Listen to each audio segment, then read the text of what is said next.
사람은 살수록 계속해서 실수를 하고 이렇게 하는 것 같아요. 실수 안 하겠다고 작정을 하고 마음을 먹어도 실수하고 이렇게 계속해서 반복을 합니다. 여러분은 안 그러세요? 계속 실수를 하는 거예요. 이번에는 실수하지 말아야 되겠다. 오늘 아침에도 제가 또 한 소리 들었습니다. 아내한테 자동차에 라디오 볼륨을 꼭 켜놓고 엔진을 끈다는 거예요. 그러면 긴 사람이 크게 들리잖아요. 제가 마음을 먹어요. 차를 운전할 때 반드시 내가 볼륨을 꺼놓고 내야 되겠다. 그런데 또 놓고 그대로 놓는 거예요. 실수를 합니다. 설거지할 때 제가 설거지를 돕습니다. 설거지할 때 절대 물 좀 빠도록 그래서 이렇게 다 이렇게 해서 해놓으라고. 설거지하면서 그냥 싸놓고 마는 거예요. 그러면 또 한 소리 듣습니다. 하나만 설거지라고 계속해서 물이 고여있게 된다고 안 마른다고. 이건 실수를 합니다. 제가 이제 60인데 거의 몇 년 동안 계속해서 그 실수를 반복해온 것을 보게 됩니다. 뭐 이제 사모가 그러죠. 안 고치시는가 하고 걱정을 합니다. 사실 어떻게 보면 잘 안 고쳐질 수 있습니다. 신경을 써야 된다고 하는데 안 됩니다. 거짓말하는 사람들 있잖아요. 다시는 거짓말 안 하겠다 하는데 입에서 나오는 게 거짓말입니다. 그렇죠? 거짓말 안 하고 살아야 되겠다. 근데 습관이 되니까 거짓말을 자연스럽게 하는 겁니다. 그리고 그 거짓말을 하면서도 거짓말을 모릅니다. 사기성 있는 사람은요, 계속 사람 만나면 사기칠 생각을 합니다. 습성을 버리지 못합니다. 그것이 너무 자연스러운 겁니다. 아무런 죄책감이 없는 겁니다. 제가 알고 있는 친척 중에 사기성이 너무 많은 사람이 있었습니다. 어느 날 나하고 기도원을 가자고 그랬습니다. 기도원 갔는데 그 원장에게 바로 사기를 치는 거예요. 말로. 아닌데 그냥 내가 이런 사람이다 하고 그렇게 본인 자기 자신을 그렇게 엉뚱하게 설명을 하고 하는 것을 제가 봤습니다. 우리가 역사를 공부하는 이유가 뭡니까? 실수 안 하기 위해서 역사를 공부합니다. 역사를 통해서 다시 한번 똑같은 실수를, 똑같은 과오를 범하지 않겠다고 생각하면서 역사를 보고 역사를 통해서 교훈을 받습니다. 그래서 역사를 보면서 또 나라의 국가의 법을 통해서 사람들을 통치하려고 하고 변화시켜 보려고 하고 바꾸어 보려고 합니다. 법이 좀 강화되면 그런 일이 없겠거니 하는데 결코 법으로 통제되지 아니하는 것이 인간입니다. 법이 강화되면 강화될수록 더 교묘하게 그 법망을 피해갈 수 있는 길을 찾고 결코 그 법을 어기는 그런 어리석은 모습을 보게 됩니다. 법은 나를 지켜주는 데 의미가 있습니다. 법이 나를 변화시키는 것은 아닙니다. 사람을 변화시키는 것은 법이 아닙니다. 무서운 매가 아니라 율법이 아니라 사랑과 은혜뿐인 것입니다. 부모가 자식이 잘못했을 때도 그것을 사랑으로 감싸줍니다. 보통 자녀들이 어린 학교 다닐 때 부모님에게 용돈을 받습니다. 노트 산다고, 책 산다고. 어느 날 내 무슨 책을 사겠다고 돈을 받습니다. 며칠 지나서 또 무슨 책 산다고 돈을 달라고 얘기합니다. 분명히 거짓말로 그렇게 요구를 하는 겁니다. 부모는 알죠. 지난번에 분명히 책을 사러 가는 건데 또 돈 달라고 하고 그럼에도 역시 속아주면서 넘어가 줍니다. 왜 그럴까요? 사랑하기 때문에, 자녀이기 때문에, 연약한 걸 알고 있기 때문에 넘어가주고 그렇게 은혜로 봐주는 것이죠. 이 사랑이 사람을 회복하고 그 사랑이 사람을 성장시키고 그 사랑이 사람을 성숙시키는 것입니다. 매가 아닌 사랑이, 매가 아닌 은혜가 사람을 변화시킨다는 것입니다. 그런데 세상은 법으로 돌아가려고 하는 본성을 가지고 있습니다. 법이라고 하는 잣대를 가지고 심판하고 법을 가지고 정죄하고 법으로 사람에 대해서 그 법에 합당치 아니하면 엄청난 처벌을 행하는 그런 일을 합니다. 법으로 심판하고 법으로 정죄합니다. 그래서 세상은 패배자는 죽어야 된다고 말합니다. 네가 패배했다면 너는 그 법이 용서하지 못한다고 그렇게 말을 합니다. 모든 사람을 법으로 몰아가고 패배자를 실패자라고 몰아가고 죽어야 된다고 하고 그렇게 하는 것이 당연시되고 있습니다.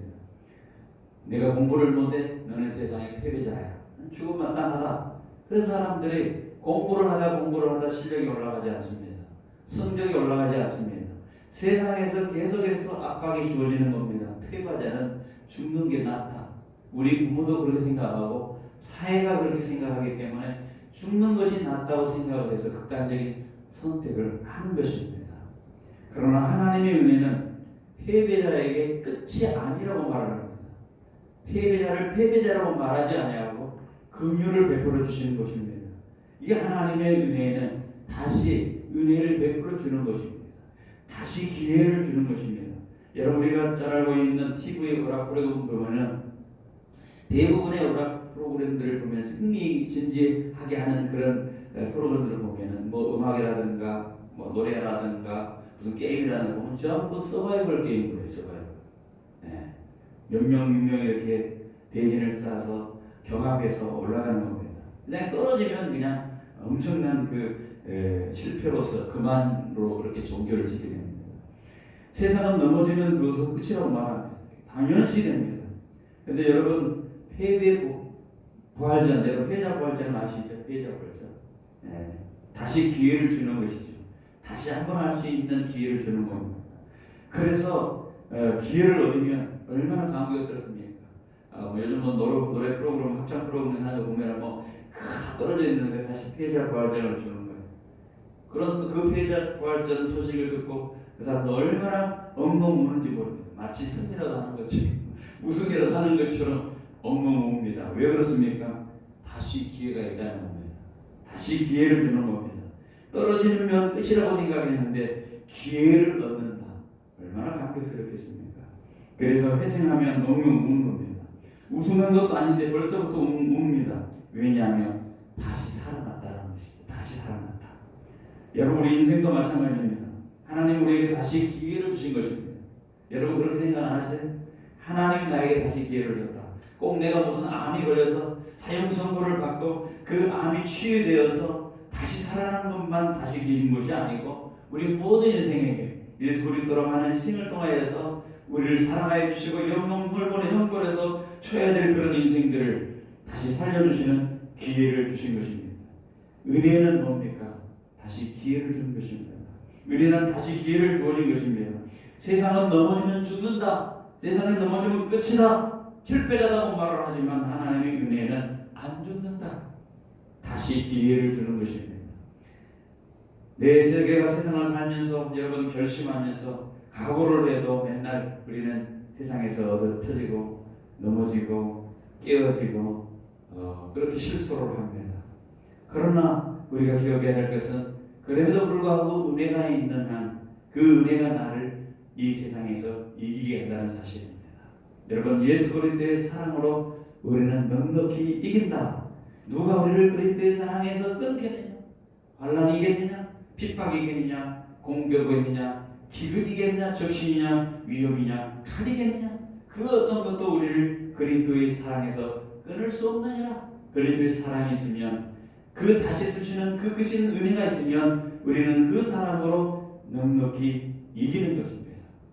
겨울을 보이는 우리가 지난주에 제가 산에를 잠시 갔는데 낙엽이 다 떨어졌어요. 얼마나 앙상한 가시만 남아있는지 모릅니다. 이 나무가 전부 다 죽은 것처럼 앙상합니다. 그렇다고 여러분 그 나무가 전부 다 죽은 겁니까? 그렇지는 않습니다. 생명이 없는 게 아니라 있는 것이죠. 봄이 오면 생명이 있는 것은 또다시 싹을 피웁니다. 또다시 그들은 다시 살아나는 것이죠. 다시가 없으면 죽은 것입니다. 다시 없으면 죽는 거예요. 다시 싹이 안 난다. 다시 열매를 안 낸다. 다시 움이 안 튼다 하면 죽은 것입니다. 그러나 다시 싹이 난다. 다시 살아나는 것이죠. 여러분 하나님은 다시 우리에게 기회를 주신다는 거예요. 2022년 우리가 실패했더라도 하나님은 다시 우리에게 기회를 주시는 것입니다. 은혜가 우리가 사는 세상을 다시 살게 하는 힘입니다. 우리가 세상을 다시 살 수 있는 힘, 바로 은혜라는 것입니다. 여러분, 우리 마태복음 18장에 보면 베드로가 예수님께 질문을 합니다. 형제가 내게 잘못을 하면 제가 몇 번 용서해 줘야 됩니까? 그때 예수님께서 뭐 그렇게 얘기하죠. 베드로가 7번 용서합니까? 예수님이 아니다. 70번씩 7번을 해라. 77에 49, 490번 다음에 500번, 491번 때에는 그러면 용서 안 해야 된다. 그런 뜻은 아니죠. 그 말은 무슨 말입니까? 용서하는 거예요. 무한히 용서하는 거죠. 형제가 내게 잘못했으면 무한히 용서하라는 거예요. 끊임없이 용서하라는 거예요. 그 메시지 속에는 다른 표현으로 말하면 하나님이 우리의 잘못을 지적하는 것으로 끝나는 것이 아니고 무한히 용서한다는 것이죠. 하나님의 무한한 용서를 받는 사람이 여러분과 제가 아닌가 생각을 하는 것입니다. 하나님이 우리를 향해 그렇게 무한히 용서하시겠다는 메시지가 그 속에 들어있습니다. 우리는 그렇게 못한다면 우리는 그렇게 못하죠. 우리는 실수를 하고 우리는 그 사람에 대해서 정죄를 하고 대가를 치르게 하는 것이 우리의 습성이지만 반드시 우리는 그 대가를 받기를 원하지만 그리고 용서를 안 하기를 원하지만 그러나 하나님은 그렇게 하실 수 있는 분입니다. 용서하실 수 있는 분이신 것입니다. 우리를 자녀로 대하시기 때문에 우리를 사랑하시기 때문에 은혜로 대하시기 때문입니다. 우리는 이 무한한 사랑을 대하게 되면 사람이 회개를 하게 되죠. 이런 어마어마한 사랑 앞에 사람은 굴복을 하고 거짓을 회개합니다. 야, 내가 잘못했구나. 내가 실수를 했구나. 그 죄를 짓고 회개하고 여러분 또 그렇다고 결단을 하고 결심하고 죄를 안 짓습니까? 아닙니다. 그럼에도 불구하고 또 죄 짓고 그렇게 반복적으로 죄를 지어도 그럼에도 불구하고 주님은 야, 너 모른다. 내가 이제 너 용서하지 않는다 라고 말한 것이 아니라 무한히 우리를 받아주시는 것입니다. 우리가 돌이켜 회개하면 주님은 그것으로 끝나는 것이 아니고 돌이켜 회개한 그 사람을 새롭게 만들어주시고 새롭게 여겨주시는 것입니다. 고린도후서 5장 17절 그런즉 누구든지 그리스도 안에 있으면 새로운 피조물이라 이전 것은 지나갔으니 보라새 것이 되었도다. 여러분, 죄진 인생을 깨닫고 죄진 인생이 회개하고 주님 앞에 용서를 구하면 주님은 용서하지 아니하시는 분이 아니라 용서를 하십니다. 용서로 끝나는 것이 아니라 그 사람을 새롭게 하십니다. 이 은혜가 날마다 주어지는 은혜입니다. 우리가 매일매일 살아가는 동안에 죄를 범하고 실수를 하고 우리가 실패를 하더라도 주님은 우리를 향해서 날마다 새롭게 해주신다. 날마다 은혜를 베풀어 주신다는 겁니다. 날마다 우리를 용서해 주신다는 겁니다. 그 속에는 하나님이 오늘이라는 날에도 나를 여전히 책임져 주시고 계시다는 사실입니다. 실패할 때도 나를 책임져 주고 계시는 것입니다. 반복되어지는 범죄에도 불구하고 하나님은 여전히 나를 책임져 주시는 것입니다. 여러분, 아브라함이라고 하는 사람을 보면 무슨 생각이 드세요? 아브라함, 믿음의 조상. 다들 그렇게 생각을 하고 있습니다. 아브라함처럼 얼마나 믿음이 대단한 사람이십니까? 그 아들을 바치러 갈 때 그 아들 이삭을 모리아산에서 그야말로 번제물로 바치겠다고 칼을 들어서 아들을 치겠다고 했던 그 사람 아니겠습니까? 그만큼 믿음이 대단한 사람이라고 생각하실 것입니다. 그러나 여러분 알고 보면 아브라함도 우리가 똑같은 사람입니다. 우리가 믿음의 조상이라고 생각을 하고 가히 우리는 아브라함을 따라갈 수 없다라고 생각을 할지 모르지만 그러나 아브라함을 통해서 우리에게 보여주고 있는 것은 아브라함도 여전히 우리와 같은 실수를 하는 사람이라는 사실입니다. 여러분, 아브라함이 큰 복을 아브라함에게 큰 복을 주고 복의 근원이 되게 해주겠다고 하나님께서 약속하셨다. 그 부르심을 통해서 아브라함은 아멘으로 하고 답하고 이제 하나님의 말씀을 따라서 가나안 땅으로 아브라함이 내려갑니다. 아브라함의 신앙은 말씀처럼 말씀을 붙들고 끝까지 쫓아가는 그런 신앙처럼 우리가 보여집니다. 그런데 아브라함이 가나안에 들어가서 많은 어려움을 겪었지만 특히 말씀하시는 하나님을 위하여 제단을 쌓는 그런 삶을 살아갑니다. 가는 곳마다 하나님의 이름을 부르고 가는 곳마다 하나님께 기도하고 가는 곳마다 하나님께 예배를 드렸습니다. 그런데 아브라함의 인생에 큰 시련이 닥칩니다. 여러분, 가나안 땅에 기근이 들었습니다. 먹을 것이 없게 된 것입니다. 경제적인 시련이 닥쳤습니다. 여러분, 이 물질 문제를 시작해서 부부 사이에도 큰 위험이 처하게 되고 신앙도 큰 위기에 처하게 됩니다. 아무리 믿음이 좋아도 사람은 완벽할 수 없다는 사실을 우리가 배우게 됩니다. 우리 인생은 연약하기 때문에 넘어지고 실패하고 많은 허물과 지약을 남길 수밖에 없는 존재이기 때문에 그렇다는 것입니다. 여러분, 아브라함의 연약함이 무엇입니까? 축복의 땅을 떠나 애굽으로 내려갔습니다. 애굽에 그가 먹을 것이 없어서 이제 기근이 들어서 애굽 땅으로 내려간 것입니다. 아브라함이 약속의 땅에 거할 때 경제적인 문제가 딱 부딪히자 그 약속은 간대없고 하나님이 너를 위해서 창대케 할 것이다, 복의 근원이 되게 해주실 것이다 라고 했던 그러한 약속은 까마득하게 잊어버리고 경제적인 문제가 딱 닥치자 아브라함이 어떻게 했습니까? 창세기 보면은 가나안이 심할 때 그가 애굽을 향해서 내려가게 됩니다. 애굽에 내려갔습니다. 하나님의 뜻을 찾지 않냐고, 왜 이렇게 공부하고 왜 이 기근이 들었냐고 하나님의 뜻을 구하지 않고 너무 쉽게 애굽으로 내려갔습니다. 그리고 그곳 사람을 두려워서 거짓말하는, 사기치는 그런 모습을 우리가 창세기 12장에 발견합니다. 아브라함이 애굽에 가까이 이르자 어떤 두려움이 생겼습니까? 창세기 12장 11절 12절 이렇게 표현되어 있습니다. 그가 애굽에 가까이 이르렀을 때 그의 아내 사라에게 말하되 내가 알기는 그대는 아름다운 여인이라 애굽 사람이 그대를 볼 때 이르기를 이는 그의 아내라 하여 나는 죽이고 그대를 살리리. 아브라함은 사라를 너무 사랑했습니다. 사랑하면 아무리 늙어도 예뻐 보이는 것은 모양입니다. 당시 아브라함의 나이가 80이었습니다.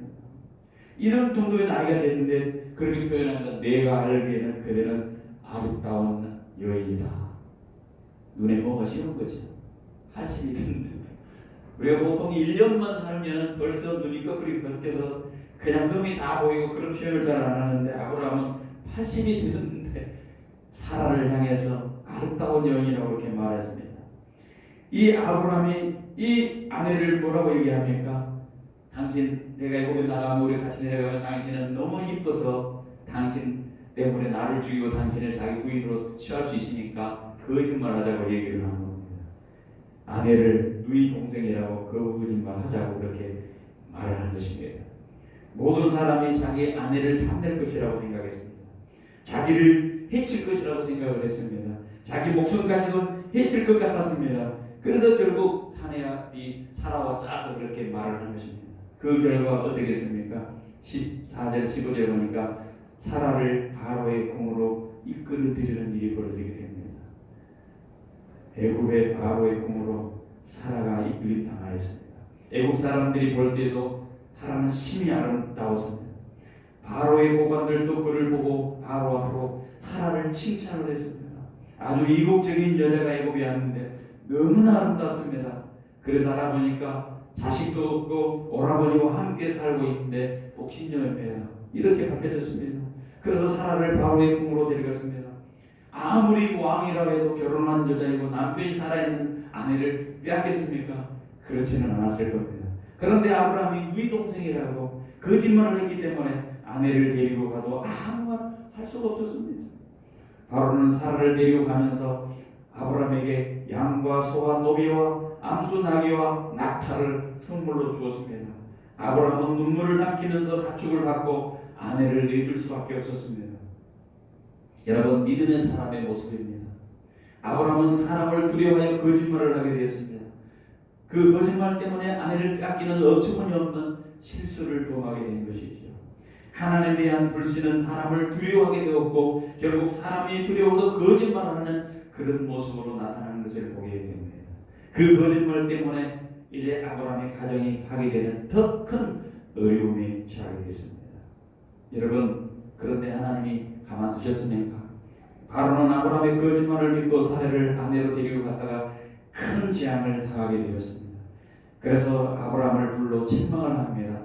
야 이놈아, 이것저하여 네 아내를 네 아내라고 말하지 아니하고 네 누이라고 그렇게 말을 해서 나로 하여금 네 아내를 아내 삼게 그렇게 하였느냐. 결국 아브라함은 불신자에게 책망을 받을 수밖에 없는 수치를 당하게 됩니다. 아내를 누이 동생이라고 하고 선물까지 받았으니까 아브라함이 얼마나 부끄러웠겠습니까? 이방인 바로 볼 때 이 파렴치한 사람 아니겠습니까? 세상에 자기 부인을 팔아먹는 사람, 이런 사람이 어떻게 믿음의 조상이라고 할 수 있겠습니까? 이게 우리가 생각하는 믿음의 조상이라고 부르고 있는 아브라함의 실상이었다는 겁니다. 그런데 여러분, 언약의 신실한 하나님께서 적극적으로 개입하십니다. 그래서 바로로 하여금 사라를 취할 수 없게 하시고 하나님의 도움으로 말미암아 바로에게 그 손에서 사라를 구원해냅니다. 우리는 이 아브라함의 실패를 통해서 많은 교훈을 받을 수 있습니다. 아브라함은 실패하지만 하나님께서 끝까지 당신의 약속한 백성을 버리지 아니하신다는 하나님의 은혜를 바라보게 됩니다. 여러분, 창세기 12장의 사건이 창세기 20장에 가면 똑같이 반복되어지는 것을 보게 됩니다. 아브라함도 별 수 없이 반복되는 실수를 하고 있는 사람이었다는 사실입니다. 소돔과 고모라의 심판에 관한 이야기 이후에 창세기 기자는 다시 아브라함의 이야기로 돌아가서 창세기 20장에 아브라함에 대한 설명을 합니다. 여기서 아브라함의 과거 애굽에서 경험했던 실패를 그랄이라고 하는 곳에서 다시 똑같이 되풀이하는 것을 보게 됩니다. 그는 자기 아내를 아내라고 하지 아니하고 또 사기를 치는 것입니다. 그런데 성경은 왜 이 사건을 반복적인 이 실수를 여기다 기록해 놓고 있을까요? 이 반복적인 사건을 통해서 성경이 주고자 하는 것이 무엇이냐? 바로 아브라함의 믿음이 많이 성숙했지만 인간은 언제나 여전히 실패할 수밖에 없는 가능성이 있는 그런 존재라는 것을 보여주고 있는 것입니다. 그리고 동시에 그처럼 자주 넘어지고 실수할 수 있는 인간임에도 불구하고 하나님께서는 약속하신 그 약속을 결코 어기지 아니하시고 성실히 지켜나가시는 하나님의 신실성을 보여주고 있는 것입니다. 하나님은 실수를 반복하는 아브라함에게 딱 한 번도 지적 안 하셨습니다. 네가 왜 그렇게 하였느냐? 묻지도 않았습니다. 따지지도 않았습니다. 그냥 책임져 주시는 것입니다. 그 바로의 손에서 그 고난에서 그들을 건져내 주시는 것입니다. 문제를 일으킬 때마다 그를 수치스럽게 여기시는 것이 아니고 그 수치스럽게 여기신 그 마음을 갖고 있는 그 아브라함에게 다시 은혜를 베풀어 주시고 그를 용서해 주시고 받아주시고 이끌어 주시는 모습을 우리가 보게 됩니다. 그렇습니다. 은혜는 바로 하나님이 우리를 끝까지 책임져 주시는 겁니다. 하나님이 끝까지 너는 실패했으니까 끝이다. 이제는 다시 기회가 없다. 그렇게 말하지 아니하시고 그렇게 따지지 아니하시고 그렇게 추궁하지 아니하시고 그냥 덮어주시고 그냥 책임져 주시고 그냥 이끌어 주시는 것이 바로 하나님의 은혜였다는 사실입니다.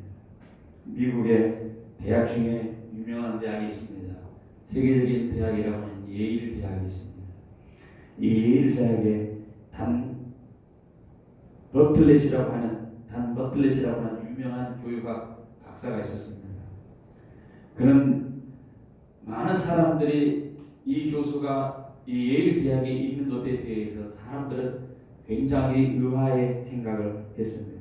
이 세계적인 대학에 어떻게 저런 사람이 저렇게 된 사람이 교수를 하고 있지라고 생각을 했습니다. 왜냐하면 이 바들렛 교수는 흑인이었습니다.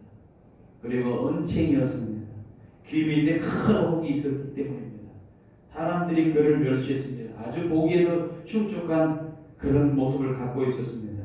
그런데 어떻게 저런 사람이 세계적인 이 대학의 교육학 교수로서 학생들을 가르칠 수 있을까 다들 의아해했습니다. 그의 부모조차도 외면할 정도로 아주 흉한 모습을 가지고 태어났습니다. 그래서 자라나면서 부모에게 외면당했습니다. 항상 친구들에게 놀림을 받았습니다. 주변 사람들에게 천대와 멸시를 당했습니다. 다른 사람 같으면 어쩌면 자기 자신의 인생을 비관하고 술이나 마시고 절망하고 또 자포자기했을 텐데 어떻게 그런 상황에서 그가 예일대학교 교수가 되었을까?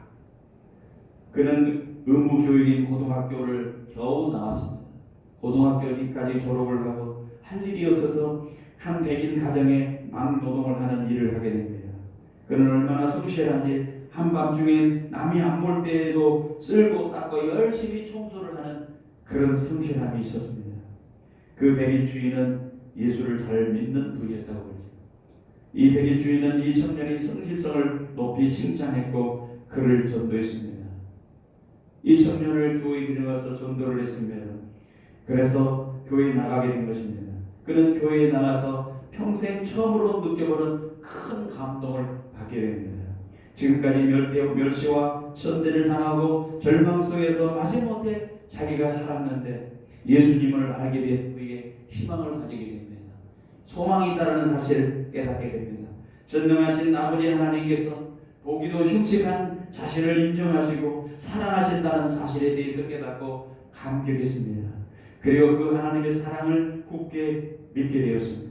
특별히 그는 마태복음 28장 20절 말씀을 읽고 큰 감동을 느끼게 됩니다. 볼지어다 내가 세상 끝날까지 너희와 항상 함께 있으리라. 세상의 부모들, 형제들, 친구 모든 사람이 다 나를 떠나도 하나님께서는 세상 끝날까지 나와 함께 하신다. 나와 함께 하신다고 하는 그 하나님의 말씀을 읽고서 그는 결심했습니다. 하나님이 이제 나는 결단코 하나님을 떠나지 않겠습니다. 하나님이 나와 함께 하시니 나도 하나님과 함께 하겠습니다. 하나님이 나와 함께 하시면 내가 못할 것이 무엇이겠습니까?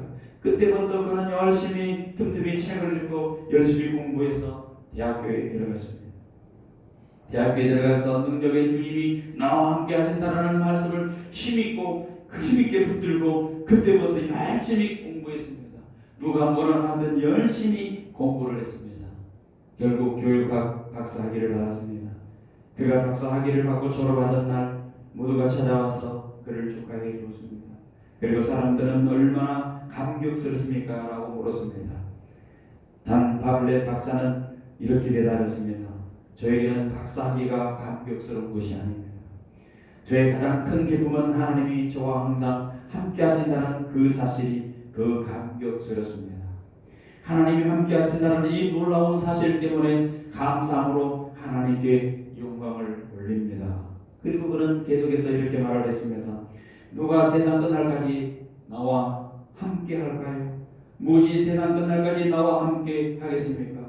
부모가, 친구가, 권력이, 재산이, 아름다움이, 똑똑한 머리가 나와 함께 할까요? 오직 하나님 한 분만이 나와 함께 합니다. 오직 하나님만이 영원토록 나와 함께 하시는 것을 잊어서는 안 됩니다. 우리와 함께 하시는 하나님을 바라보면서 온전히 하나님만을 신뢰하면 하나님께서 반드시 우리를 높이실 것입니다. 여러분, 하나님이 함께 하시면 됩니다.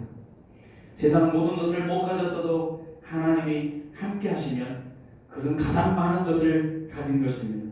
여러분, 모세가 죽은 후에 이스라엘 백성을 인도해야 될 여호수아에게 짐은 너무 무거운 것이었습니다. 저는 저 많은 백성들을 가나안 땅으로 들이기는 너무 힘겨운 그런 짐이었습니다. 너무 무거운 짐을 질 때 하나님은 이렇게 약속하셨습니다. 여호수아 1장 9절에 강하고 담대하라. 두려워하지 말며 놀라지도 말라. 내가 어디로 가든지 내 하나님 여호와가 너와 함께 하느니라. 인간이 하나님께 받을 수 있는 가장 크고 가장 본질적인 축복을 성경에서는 하나님이 나와 함께 하신다라는 말씀으로 그렇게 기록을 하고 있습니다. 하나님은 내가 무능하다고 고백할 때도 더 가까이 와서 격려해 주십니다. 하나님은 갖추어진 사람을 쓰시는 것이 아니라 덜 갖추어진 사람을 쓰십니다. 하나님이 나와 함께 해주시는 그 임마누엘의 복이 우리에게 있는 것입니다. 그렇게 성탄절 트리를 하고 성탄절을 기다리고 있습니다. 성탄의 의미가 뭡니까? 임마누엘입니다. 임마누엘. 하나님이 나와 함께 하시는 복입니다.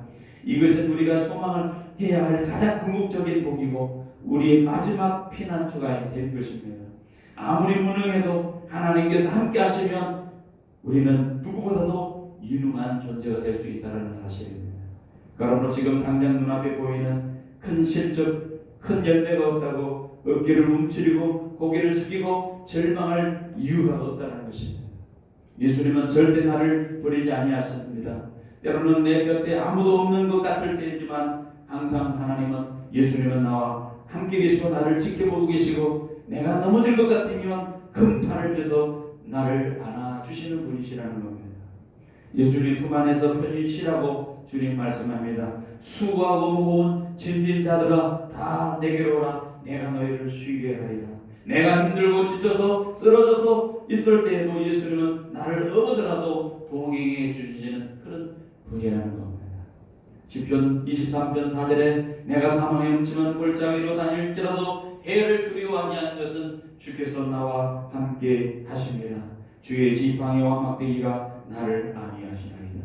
사망의 음침한 골짜기 같은 그런 곳을 지난다는 것은 삶의 처절한 시련과 위기에 봉착했다는 그런 의미입니다.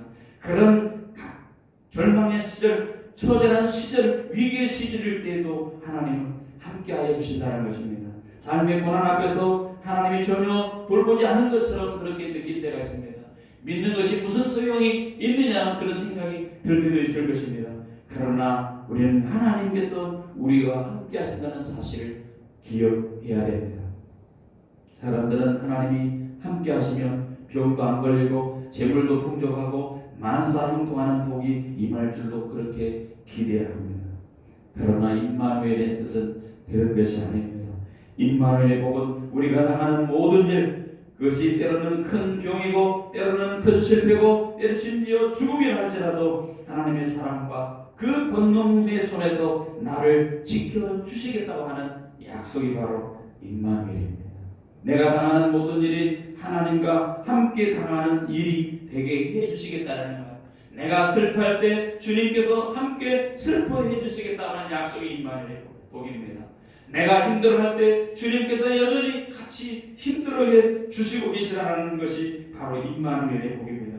내가 큰 병에 걸려서 힘들어할 때도 여전히 주님은 나와 함께 그 병과 벽으로 계시다는 것이 임마누엘의 복입니다. 내가 당하는 모든 일이 하나님과 함께 당한 일이 되게 해주시겠다는 것입니다. 마지막 내 목숨까지도 하나님께 무한한 가치를 갖게 하는 그런 일이 언제 벌어지냐? 임마누엘 때문에 그런 무한한 가치가 있는 것입니다. 여러분은 임마누엘의 복이 가장 큰 축복이라면 하나님이 나와 함께 하신다는 것을 믿는 이 임마누엘 신앙이야말로 가장 멋진 신앙이 아닐까요? 여러분, 임마누엘 신앙이 있으면 우리는 항상 기뻐할 수 있습니다. 임마누엘 신앙이 있으면 우리는 모든 일에 범사에 감사할 수 있습니다. 임마누엘 하나님 나와 함께 하신다는 사실을 우리가 기억한다면 늘 주님과 더불어 동행하면서 그를 향해서 기도하는 행복한 신앙생활을 할 수 있게 됩니다. 이 세상의 그 무엇도 예수 그리스도 안에 있는 하나님의 사랑에서 우리를 끊을 수 없기 때문에 그렇습니다. 오늘도 예수님은 나를 향한 사랑으로 나와 함께 하십니다. 밤새 주무시지도 않고 나와 함께 고통을 당하고 계시는 분, 나의 아픔과 외로움과 함께 울며 내 눈물을 닦아주고 계시는 분, 바로 그분이 주님이십니다. 오늘도 예수님이 나로 인하여 기뻐하시도록 작은 일에 내가 충성해야 되고 예수님의 그 사랑을 내가 느끼고 그 임재를 느끼며 살아가는 것이 얼마나 큰 복이 되나 말입니다. 여러분, 오늘 여러분과 제가 그 임마누엘의 복을 모두 느끼면서 은혜가 있는 한 우리는 결코 이 세상에서 버림받지 되지 않고 승리하게 된다고 하는 승리의 계가를 여러분 모두 올릴 수 있다는 사실을 기억하면서 날마다 주님과 함께하는 복을 누리는 여러분과 제가 되어지기를 간절히 소원합니다.